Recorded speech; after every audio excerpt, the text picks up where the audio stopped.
Hello guys, and welcome to our 5 days adventure in Sri Lanka. In this video, we'll share the highlights of our first 3 days in Colombo, which was filled with unique experiences that are just perfect for families traveling with kids. Sri Lanka has a lot to offer and we are super excited to dive in. So on day 1, we arrived at our hotel in the evening, round about 7 o'clock, and we were warmly welcomed at our hotel with some refreshing drinks for the kids and some champagne for me and my sister. The kids loved the attention they received from the friendly staff, and it just set the tone for our entire stay. So after settling into our room, a spacious, family-friendly setup,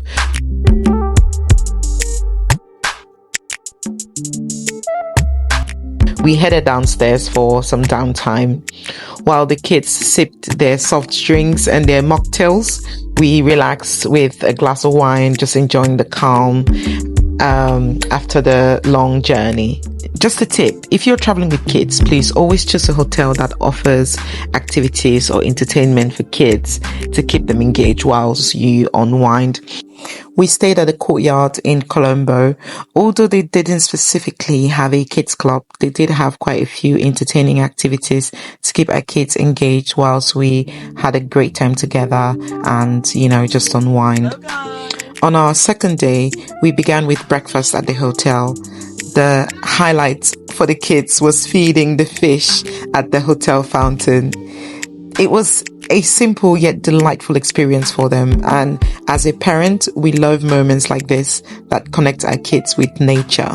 The staff was so good to the kids and they allowed them have a great time just feeding the fish.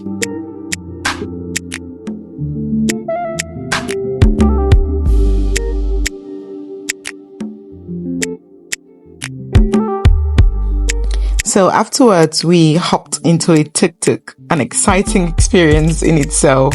These three-wheel taxis are a staple in Sri Lanka, and the kids couldn't stop laughing at the bumpy ride. Tuk-tuks are literally a thing in Sri Lanka. I think there are actually companies that hire it out to tourists. So if you're going to Sri Lanka and you're up for an adventure, please hire one. You could either ride it yourself or you could get one of the drivers to drive you around. Because we had kids and we needed to feel super safe, we hired a tuk-tuk driver and he took us to all the places we needed to visit in Colombo. We paid him about 5,000 rupees, which is equivalent of about 13 pounds. And he took us around for the 2 days, and that was more than enough for to pay him plus give him, whatever tip he could get from that. So it's not costly at all. So our first destination, Pettah Market, one of Colombo's busiest and most colorful spots. The market was a sensory overload, vibrant stores, fragrant spices, and just a symphony of sounds.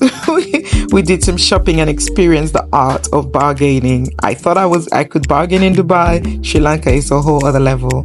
That was fun. But what stood out the most were the beggars on the street. This gave me a chance to teach my 3-year-old about kindness and the importance of giving back.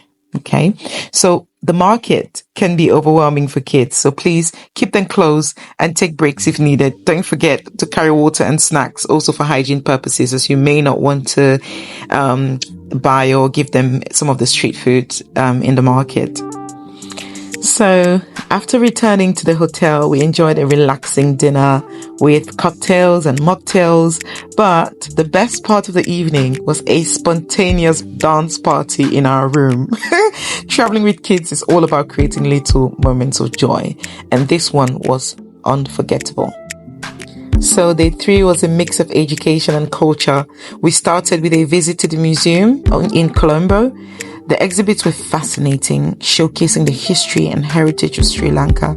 I learned so much. The kids enjoyed the interactive sections, which also kept them engaged. My 3-year-old could not stop asking questions, and it was really nice to be able to educate him in my own way, to really just interpret the artifacts to him in a way that his little mind would understand.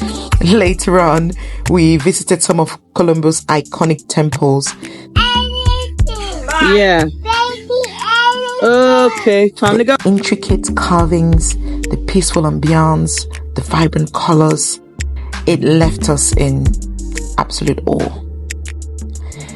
Just a little tip, when visiting temples, make sure your kids are dressed modestly with shoulders covered and knees covered, or you could just carry a scarf, especially if you plan to enter some of these temples. We didn't have any plans of going in, but I'm just letting you know, if you want to get in, to make sure you're dressed appropriately. Our first 3 days in Colombo were an incredible mix of relaxation, adventure, and learning. There's a lot more we could have done, but when traveling with kids, we're cognizant of the fact that it's more important to give them a great experience rather than to overwhelm them with the things we want to do. So stay tuned for our next video, where we'll take you on an exciting road trip through to the heart of Sri Lanka, visiting the elephants, waterfalls, monkeys, and much more. You can click on the link you can see on your screen right now to watch the next video, or just stay tuned. Thank you for watching, and bye. Don't forget to like and subscribe.